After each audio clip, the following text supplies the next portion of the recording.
grade 3s, I'm Shanae. Thank you for joining me. Today we are going to do literacy and we will be looking at similar sounds. So let's get started. Now, similar sounds are words that sound the same but they are spelled differently.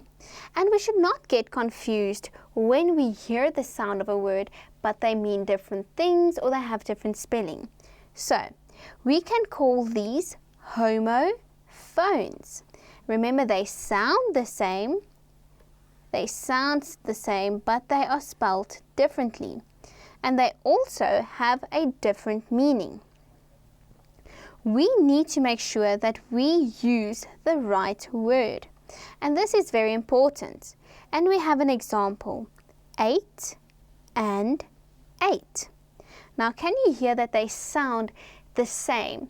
But when we look at the spelling of 8 as in eat, we have A-T-E. But when we look at the number 8, it sounds the same as if you ate a sandwich, except it means something differently and our spelling is completely different. So, sometimes we use the wrong sound to spell a word because it is similar to the sound that we need. So, for example, saw instead of saw. So here we wrote saw as in you saw something outside, and we actually wanted to say saw as in my tooth is sore.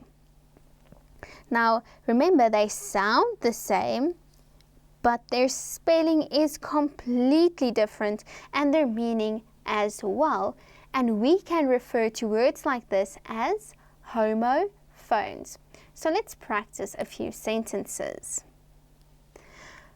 Let's look at similar sounds in the sentences and choose the correct words. Remember, even if they sound the same, they are not. Now our first one, I can see the boy kick the ball.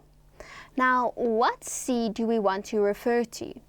Are we referring to the sea as in the ocean, or do we want to talk about sea as in you can see something?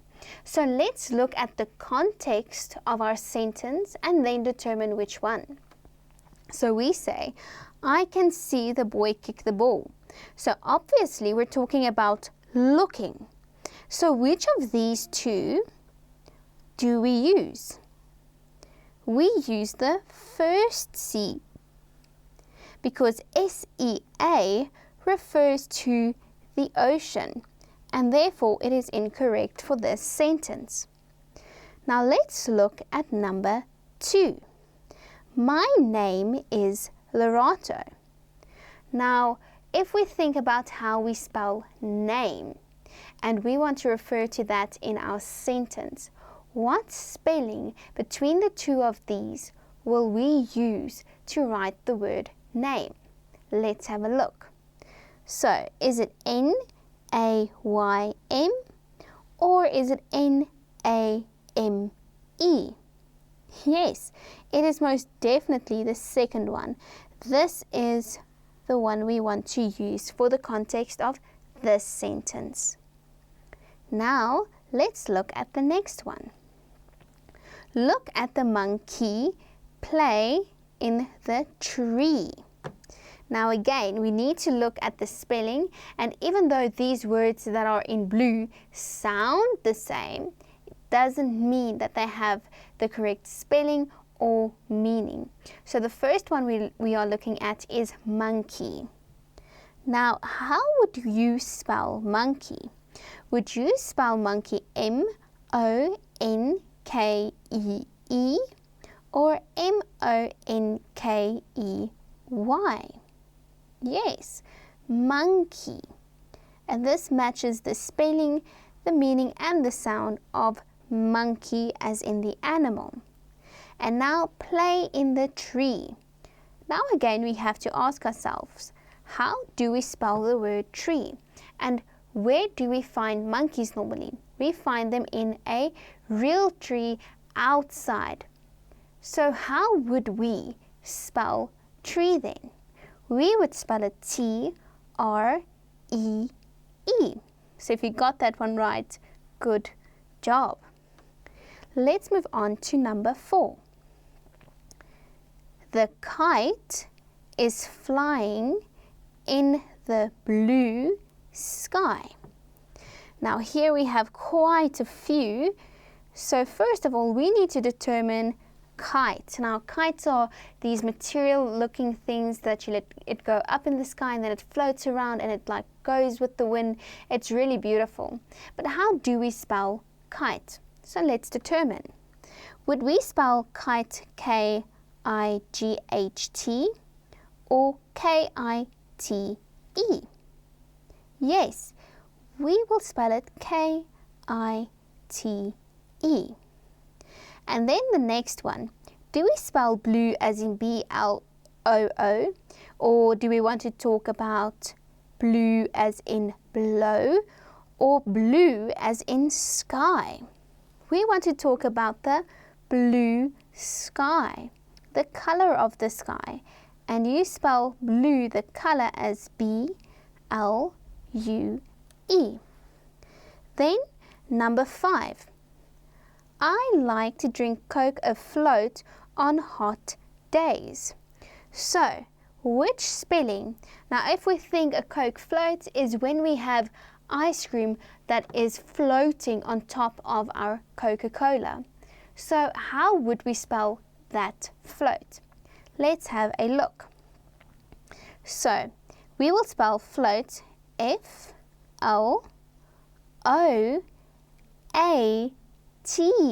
float. Did you get that one correct? Then, number 6, there is a hole in my jean.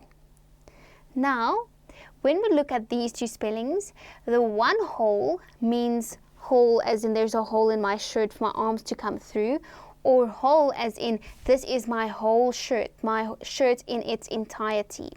So which one of the two spellings would you say matches the content of this sentence? So, hole or hole?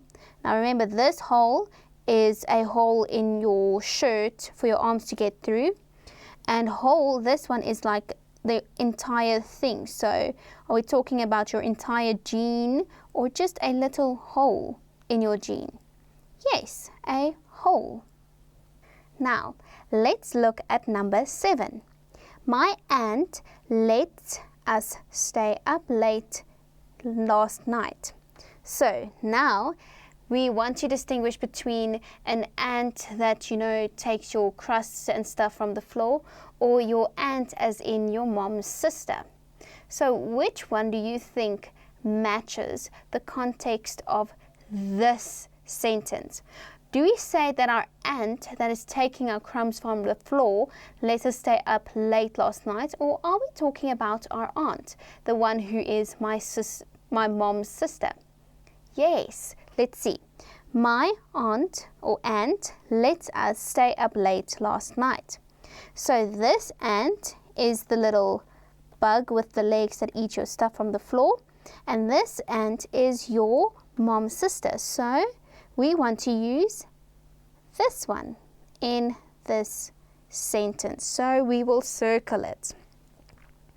Now if we look at your screen right now, you will see that there are many spellings for many things, and if we spell it incorrectly, it doesn't make sense in our sentence.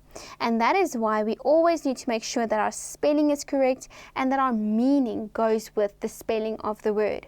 Remember, we're talking about homophones, so they might sound the same, but they don't look the same, nor do they have the same spelling. So let's practice a few more. So number 8. We ate the chocolate.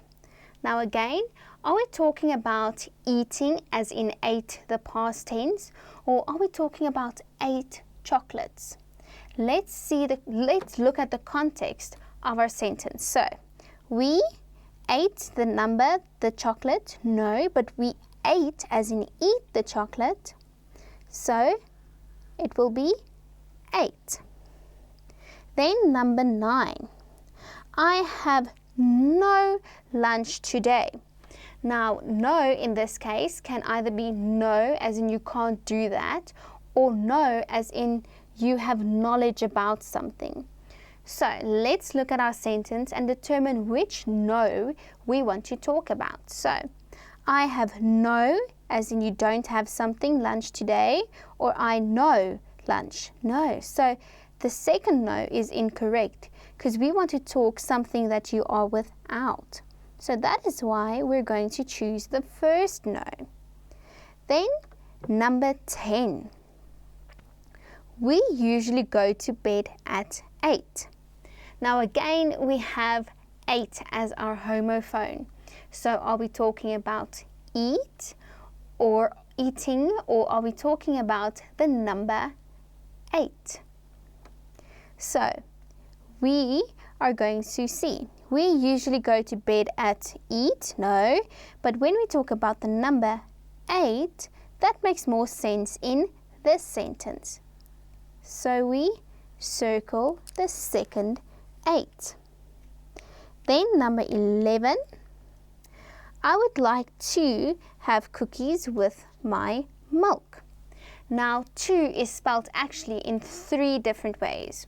So I'm quickly going to show you on the screen the 3 ways. So we have 2 as in you're going somewhere. We have 2, the number, or we have 2, which means also. Okay, but now we say, I would like have cookies with my friends. So do you want to say you want two cookies with your friends, or you want to have cookies with your friends? You want to, because it's an action. You want to have cookies with your friends. We are not talking about the number 2 in this instance. And then number 12, I won by 2 points. Now, again, by and by. So by is a state, and then by as in bye guys, see you tomorrow type of thing. So which by would we like to refer to in this sentence? So our sentence says, I won by 2 points. So are we saying bye to your 2 points? No, we are not saying bye. So we say you won by this amount of points. And again, if we look at our screen right now, you can see that we have many different spellings again, and each of these words actually exists, and they sound the same if you look at 8 and 8, but they're spelled differently and they have different meanings. The same with no and no by number 9, and also by number 10, 8 and 8, by number 11, 2 and 2, and then also by number 12, by and by. Now, grade 3s, my challenge to you is to go out and find words that are homophones. And you're going to look at their spelling, and you're going to look at the meaning of each of these words. And the best way to practice and to make sure that you understand the meaning is to use it in sentences. So when you find homophones, use each of those in a separate sentence so that you are able to show yourself that you know, or show your parents that you know the difference between those words. Remember, you will only get better at homophones if you practice. That is all from me today. Thank you so much for joining me. Remember to practice, practice, practice, and I will see you during our next lesson. Bye.